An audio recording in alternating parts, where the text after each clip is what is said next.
So, if you guys are tuning in now, I am attempting to live stream my drive to the CMP shooting range at Talladega in Alabama.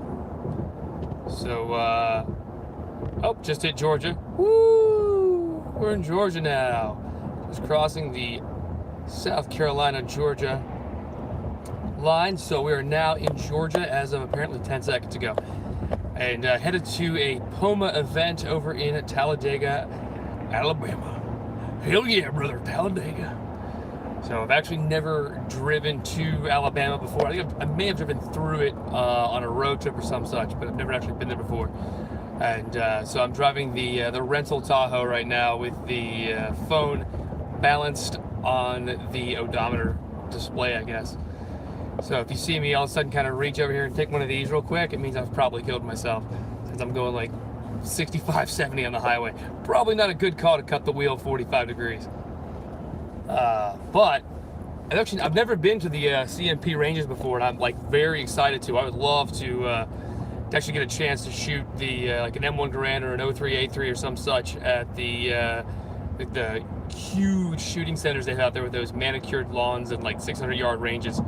It'd be extremely challenging with my questionable eyesight, but definitely pretty badass. I just realized how weird this framing of this stuff is. Let me see if I can elevate myself in this seat, because I'm not used to. Oh, there we go. It's kind of better. I feel like I'm riding way high though. But yeah, no, definitely excited to get some time there. I'm also. I don't know if you guys are familiar with what POMA is, but POMA is the Professional Outdoor Media Association. I was not a member until this year. Excuse me. So I was very excited to go there. I mean, it's kind of like an industry-only sort of thing, almost like a meeting or like a trade group meeting kind of thing, like probably how SHOT Show used to be. What's up, FNH? And dude, that's a badass car next to me. I can't maneuver the thing, the camera, but there's a guy with a custom. It's like a 2018 GLX Mercedes. Yeah, oh yeah. Those are sweet. Although I don't like the new body types in those. They're a little too rounded. It reminds me of like the '90s Mustangs. Like, not a fan. Not a fan. I think those are the ugliest Mustangs ever made. But other than that, yeah, no, there's just a kind of a cool event going on. Excited to go there. I've been a little dark here recently because I've been doing all this stuff for Ammo Land and didn't really have any free time to do anything for Burst Review. Also kind of contractually obligated not to. But yeah, no, it's loving it, loving being a dad. It's wild, I gotta say. Being a dad is it is trying at times. He's cute as a button, and it's definitely his saving grace. I think it's an evolutionary trait to make babies adorable. So you don't want to like lose your mind when you're dealing with them at 2 a.m. and they're screaming and covered in their own excrement. But he's a good kid though. He is. He's just having issues with teething right now. Which if you guys out there are not fathers or parents or whatever, and you're like, what's it gonna be like when I have a kid? Sunshine and rainbows, man. It's all easy. Literally no impact. You can go out drinking every night, everything. Except not that at all. It's atrocious at times, but it's definitely worth it. Oh yeah, man. I'm gonna do my best to look at the comments, but the font is like, you know, and I'm a good like 2.5, 3 feet from the screen. But so I can't see people's names, but I can see the comments though. Yeah, I'm excited to teach the kiddo how to shoot and whatnot. And my wife was like, what if he doesn't like guns when he grows up?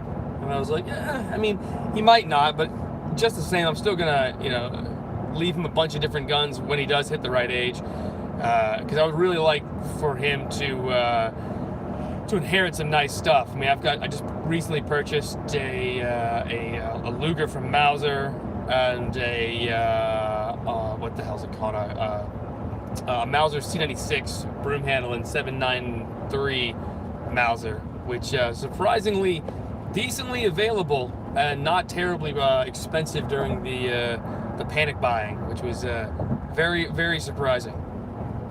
It was like, I want to say it was like 48, 49 cents a round, which, don't get me wrong, that's not a great price for ammo in general, but for something that there hasn't been a new production firearm chambered in for like 60 years, it's not bad. But no, I was surprised with that. That, and I've seen, I don't know if you guys have noticed this, but I feel like the market is hitting like a saturation point right now for 9mm. Because on Ammo Land, we put up these affiliate links every now and then, and normally, or at least recently, when we put up any kind of 9mm ammunition, it is sold out within hours, sometimes minutes of us posting a deal. And recently, the last couple of times, we didn't sell it at all, even across a couple of days. Now, I'm sure a great deal of that has to do with the fact that, a lot of places are selling 9mm for close to $1 a round. So I don't know about you guys, but unless I'm in extremely dire need of that ammunition, I am not going to pay that much that much money for 9mm. I'm just not going to do it. And I think a lot of shooters are at the same point I'm at in terms of deciding, you know what, I can't justify spending 75, 85, even 95 cents a round for 9mm. Because it gets to the point where even if you're buying because you think you might need it, you can't even practice with it effectively because the stuff is so goddamn expensive that you can't afford to replace it. That's kind of where I'm at with, in a similar but different way, with my SGL AKs. I've seen the price on those Russian-made guns go up exponentially to the point where I've had guys offer me $2,800 for my Arsenal SGL 21, which is a factory converted Sega chambered in 7.62, and initially I'm like, oh man, I only paid $700 for that gun, $3,000, that's badass. And then I'm like, yeah, but even if I got that $2,700 for it or whatever, right, it doesn't mean I can replace it, and that's yeah, that's a lot of money, but at the same time, if I can't replace the gun with the money, then I'm not going to sell it. I don't like selling guns at all anyway. I will, if I have duplicates of a gun, or like, let's say I have I had at one time a couple of different Romanian Wassers, or an SAR on a Wasser, and then a Wasser 10, or whatever, and love those guns, but let's say all of a sudden, a Norinco pops up for a reasonable price. Well, yeah, if I've got one of other types of AKs and several of the Romanian pattern ones, and the Romanians are going to be the first one on the chopping block, so I kind of want to diversify what I've got. The issue with the SGLs is I just can't replace them. So I've got an SGL 21 and SGL 31, which are both the 100 series modernized Kalashnikovs that lack the folding rear trunnion on them. They're great guns and they're very accurate. If you see one for $2,500. It's not worth that amount of money. It's not to me, at least. Trying to be objective, I can't justify much money for an AK that isn't in some way just spectacular. That said, if they were selling new production SGLs with folding stocks, with the 100 series muzzle devices on them, with the 103 magazines, etc., from Russia, like for $2,000. It would actually be somewhat tempting, but even then, it doesn't seem like the right price to pay for the guns. Russian firearms generally aren't top tier in terms of fit and finish. Don't get me wrong, AKs run fantastically, SKSs run fantastically, the Dragunov runs great, right? And the PKM runs like a fucking scalded dog. But with the exception of the PKM, I can't justify spending like big bucks on something like that. I don't know, maybe it's me. But I just definitely, it's a weird market right now, and I feel like if you're the kind of guy who bought a bunch of ARs and ammo, previously at a somewhat reasonable price, and now you're looking to unload, I think you might have missed the boat, so to speak. Not entirely, obviously, but the prices are definitely still up, but they're not like they were. I'm seeing places are having ammunition in stock for longer. I like the guys at Lucky Gunner. I've never bought ammo from Lucky Gunner before, and I saw they had 7.62 on there, but the cheapest 7.62 39 they had on Lucky Gunner was like 97 cents a round for steel case. I was like, I might have been born at night, but it wasn't the last night, I'm not $1 a round for steel cased fucking Russian ammo. Yeah, nope, hard pass. Unless it's API, But Yeah, that's one thing. I'm wondering. We have what they say 3 or 4 million new gun owners in the United States this year. I'm wondering, what kind of topics to cover for those guys for upcoming videos, specifically for Ammo Land. I mean, one that I did a short video on that I haven't actually edited yet was basically on the viability of steel-cased ammunition. And because I know there's a lot of bad information out there on it, and so I kind of went into like a very quick and dirty, and I'll probably publish it tonight or tomorrow on the Ammo Land TV YouTube channel. Basically, just explaining that it's really not as bad for your gun as people think. I mean, I've got guns that I have just treated like a rented mule.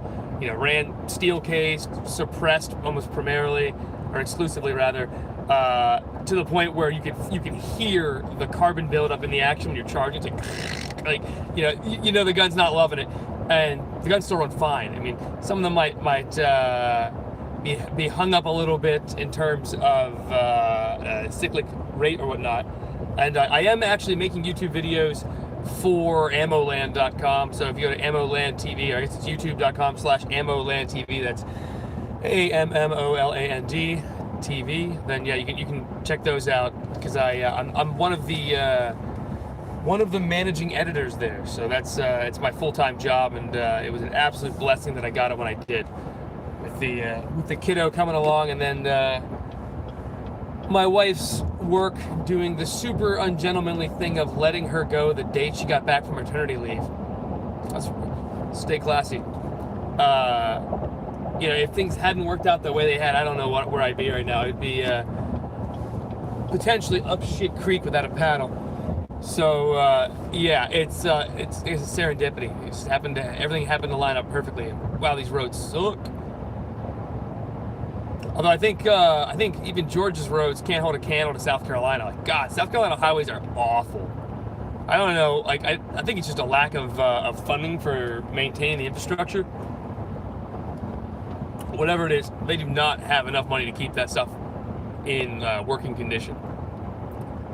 Yeah, I'm trying to, speaking of YouTube videos, I'm trying to up my production rate for Ammo Land. Right now I'm doing about 2 a month. And so basically every other week, but I would really like to get up to 1 a week. The issue I'm having is kind of finding the time to do so while doing my regular 9 to 5 for them as an editor. And I think the solution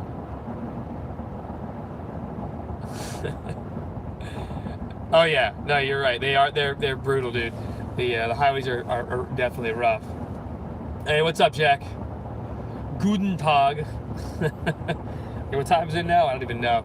I've got this, the drive apparently to Talladega was like, I think it was 4. Well, okay, so my GPS initially was like, yeah, 3 hours, 20 minutes to the Atlanta airport. I'm picking up my buddy Logan, who is a YouTuber.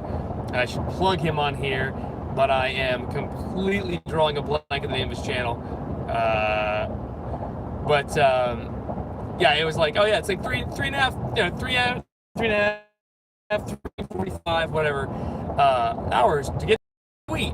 So I waited another half an hour because, my wife wanted to wash and dry her hair, get the baby fed and put down before I drove out here, and I was like, that's fine.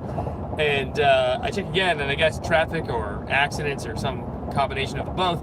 All of a sudden, it's like, oh yeah, no, actually, it's gonna be like 4 hours and 45 minutes. And I'm like, wait, what?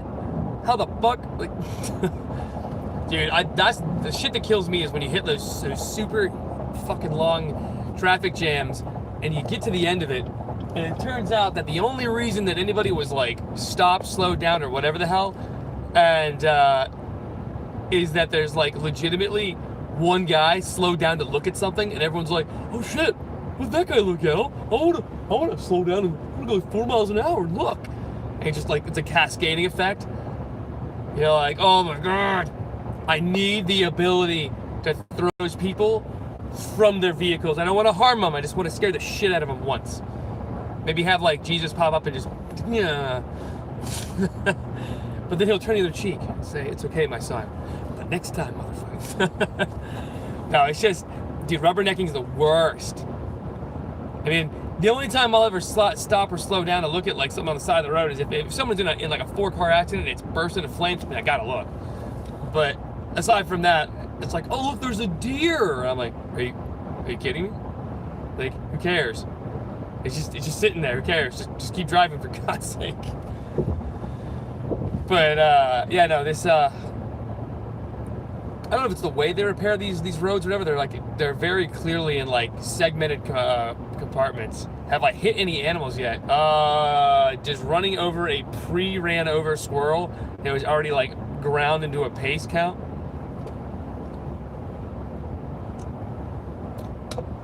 Oh yeah, dude. So Jack, you want to hear the worst one about South Carolinian drivers? So like, it makes no sense. They never get snow down here, right? And so when there's snow, there's like a million accidents, and it's because they just don't connect the dots up. All right, that's my fault. Apparently, it just was like, nope, can't have it plugged in while streaming. So I'm gonna have to just hold it up with one hand apparently, and hope for the best. I took the case off it, and it dropped about I don't even know, like 20-30 degrees instantly. I was like, all right, okay. It also made a horrible sound. It was like a combination of static electricity and somebody dragging it on like a cinder block across pavement. It was pretty bad. I was like, oh, okay, that thing's toast. Not the end of the world. I have a new phone, but I'm gonna stick with this one for as long as I can handle. Oh man, Jack's all the way back from the Arctic Circle. Speaking of which, have you guys ever heard of the Eye of the Sahara before? It's a pair of perfect concentric circles that are like 100 miles wide in the middle of the Sahara Desert. So people are talking about how they think it's the location of Atlantis. Basically, suggesting that the Sahara is the remnants of an enormous sea that has gone like extinct or whatever.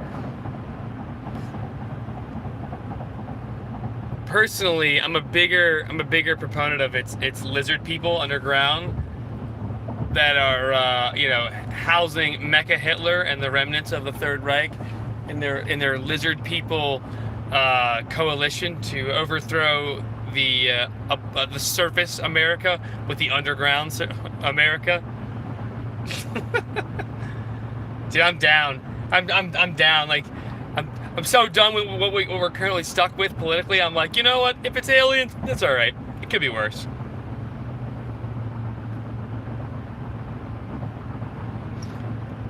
Glad to see you, man. Big fan of how you... thanks, Clayco. Appreciate it, brother. It's I love doing reviews and whatnot. I think my biggest issue is time. I'm too much of a perfectionist, and even then, I still make mistakes. I mean, God, if you guys watch any of my videos, you know I make mistakes. But the issue I have, that's tough to do. The issue I have now is that if I want to get the production level or the production quality to the level that I want, it's taking me a little bit longer than I actually have. And I have a hard time just phoning it in. And I'm getting to the point where I'm able to cut corners in a way that really isn't noticeable for most people. But I will say that, like the old saying, you are your harshest critic, and it's absolutely true. Like I will see things in my videos that I'm like, shit, I should have fixed that, and other people won't even notice them. And it's just one of those things, like, if you've ever done any painting or anything like that, it's the same deal. I mean, when I used to do oil painting, because I did a couple for my wife and whatnot back in the day. Try to switch this camera around for a better angle. There we go. I would notice, the issues myself way more than she would. It's a little difficult to do a little over the under, around the back turn signal action right there. I feel like I keep getting myself out of focus. There we go. Oh yeah, there's a bit of glare there for sure. But covering the camera, sorry about that. But yeah, no, you definitely are your own harshest critic. I mean, you'll notice things that other people will never notice, and it's especially true for once you get to a certain proficiency with something, like with video editing or whatnot. I'll notice that some of my cuts were a little sloppy, or the framing wasn't exactly how I liked it, or the focus was a little bit soft. That shit bugs me so much. I sit there and look at it and be like, you're better than that. Come on. Pull a Biden. Come on, man. There we go. Apparently, if I just hold this thing up here, it shouldn't be quite as bad. There we go. I'm 100% going to drop this phone at some point because I've got the case off so it doesn't overheat. Dude, I am super blown out. I wonder why. Oh, like it is white bouncing off the back seat.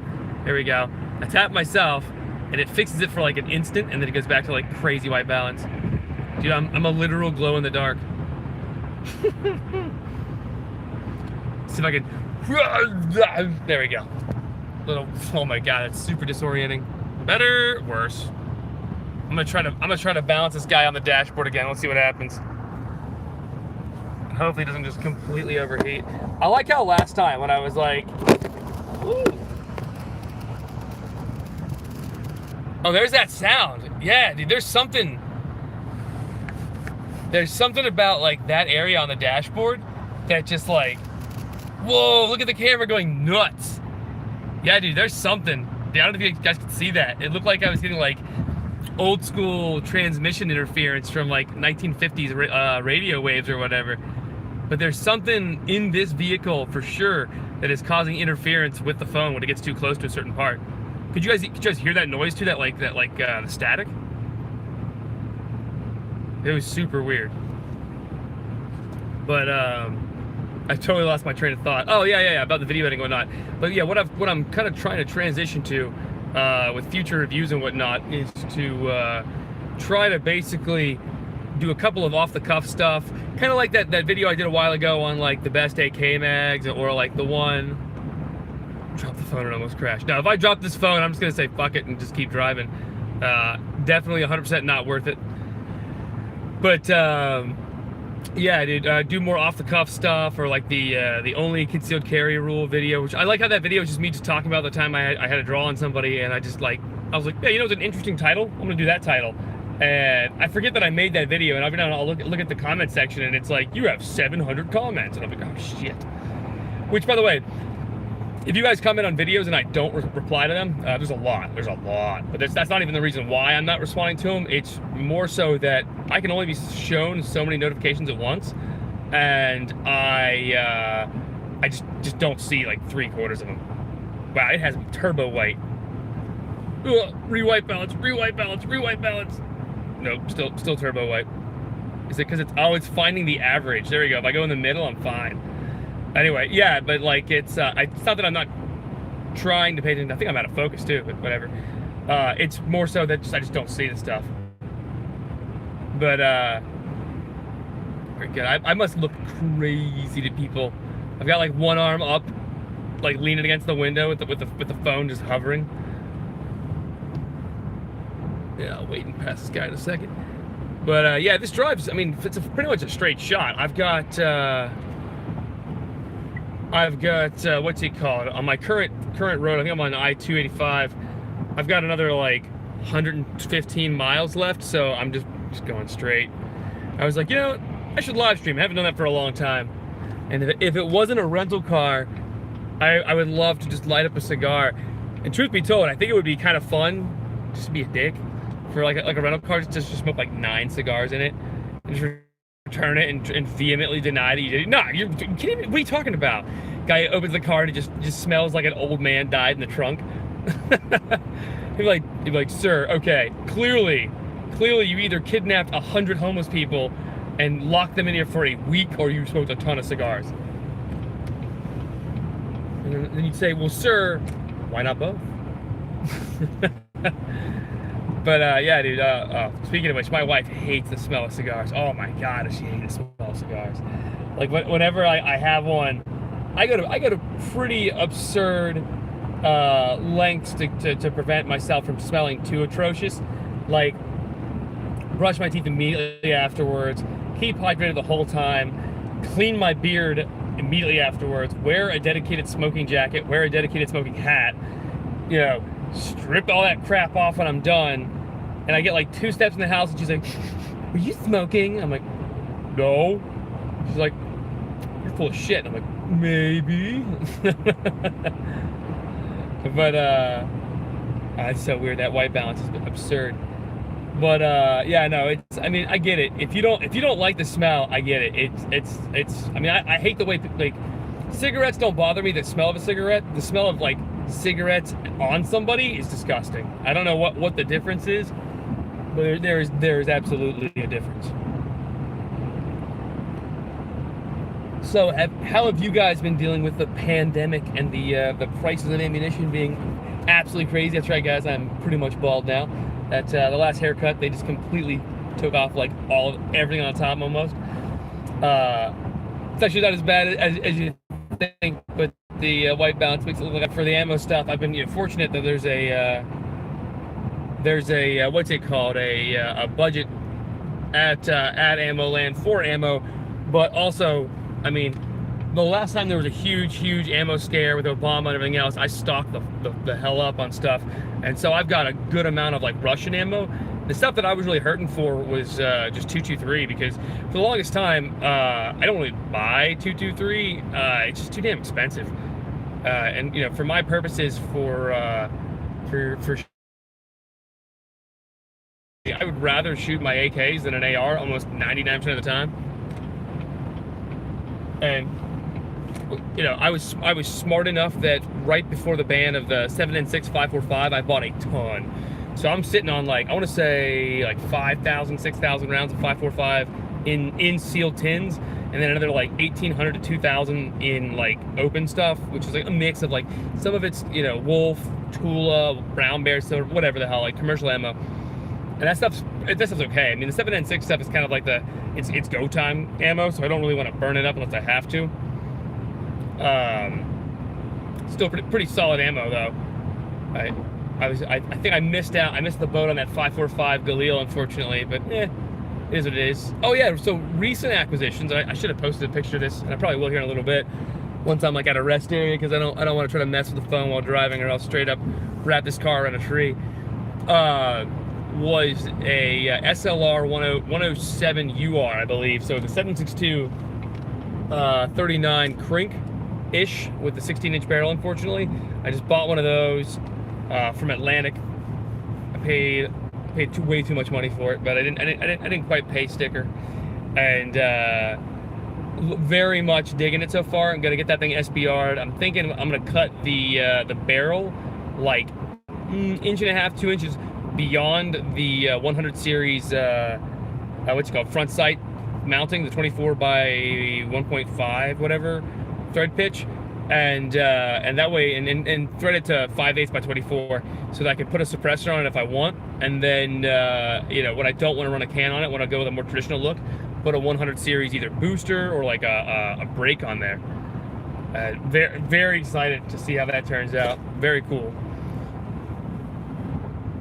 Sorry, it's hard. I gotta like look under my arm to check my side view mirror. But yeah, man, this is that exciting road trip life, bro. It's like that song by Journey. But it's you know, whatever. I had a choice basically for this event to fly or drive, and when I looked at the combination of the cost and the time of flying, like, the flight time total round trip was like, not round trip, sorry, from South Carolina to Talladega was like 5.5, 6 hours because of where I live and the airport's available to me. And that's if I flew out of a local airport. And if I went to a more affordable airport like Charlotte or the one in Columbia, that tacks on another 2 hours of driving.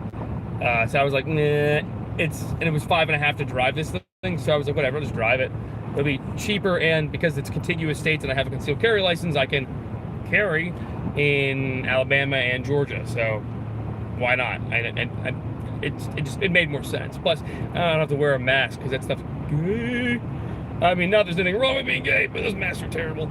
But yeah, no, it's not a fan. Not a fan. The masks are, the whole mask mandate stuff is bullshit. The coof. I mean, I've been fairly careful just because I've got, you know, a child that's under 1 year old, but yeah, not really concerned. looks like I am gonna hop off on an exit here because I gotta get some gas and take a leak. But I will make sure you guys go over to the MOLand TV YouTube page. I'm gonna start putting up videos. I should have one up tonight, and then I'm gonna run, or it might be tomorrow morning, and then I'm gonna have a series of videos detailing all the stuff at POMA. So there'll be stuff on like the CMP store. Well, I'm super out of focus and super. Yeah, it won't even let me try to white balance it. Yeah, weird. But anyway, yeah, swing on by there and so you guys don't miss anything. And I appreciate you guys hanging out with me here on this road trip for a little bit. I know, dude, I'm like Casper in direct sunlight white. But I appreciate it, guys, and I will talk to you guys later. Well, can I hang up without killing myself?